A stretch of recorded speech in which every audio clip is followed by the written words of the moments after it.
Kakadosh Boker Tov. We're continuing with the halachot of the Siman Kuf Samechet and the Berachot. Now we're going to be speaking about when you have different types of meatballs or lebuled, basically the tzitzot, that they mix into it usually pirurei lechem or matzah. What beracha does it have now when you mix up these? We're going to say the meat. It could be chicken, it could be fish. There's many different types, and they come and they put this pirurei lechem or pirurei matzah.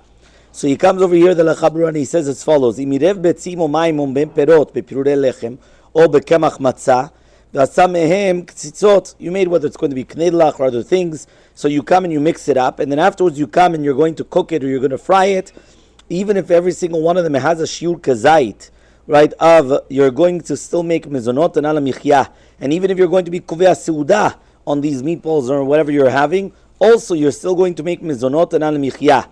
So he says, but if you're going to start mixing mamash small amounts of pirurim, we're talking about, let's say, breadcrumbs or other things, and then you come and then you are going to bake it. So then you will make hamotzi and birkat hamazon.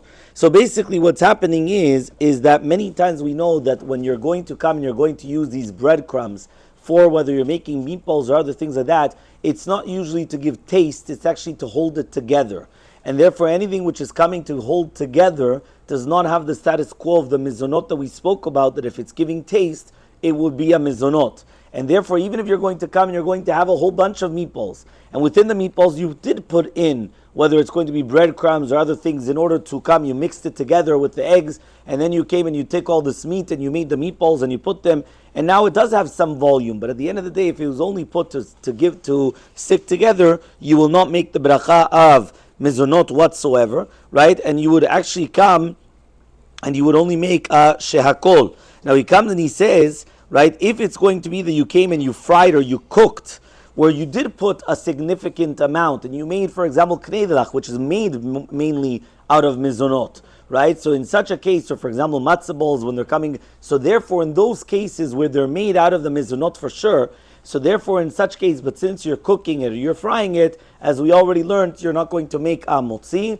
you will only make mizonot, because anytime that you're going to take a bread and instead of cooking it, you fry it, or you're going to cook it instead of baking it, so therefore it would only be a mizonot, it will never become a hamotzi. So that's going to be very, very important. The last halakha will be, is like what we were speaking about beforehand, where you already had a bread, and now you want to downgrade it to a mizonot. How do you do that? So we spoke about taking it and cutting it in smaller pieces in a kazait and then frying it, for example, French toast, right, or other things like that. In Sif Yod Aleph, Maram brings down the other case, which is basically going to be that if you took a piece of bread and you soaked it in water for a time that the prusot are going to change in color, and it makes that the water actually becomes white, so then what happens is that now it loses the status quo, right? Even if that's what he says, that even if you do have tzurat apat, it's considered ki'ilu that you have the tzurat apat, you make a mizonot, right? And then what happens is that you make ala michyah. And even if you're going to be kovea seudah, right, you're only going to make a mizonot and ala michyah. But again, as we mentioned before, this is only if it's going to be that every single piece of bread is less than a kezait. Remember that if it's going to be more than a kazait, none of these halachot help. Once it has a kazait, it's still going to retain the status quo of bread, and therefore it does not help. All these cases that we're talking about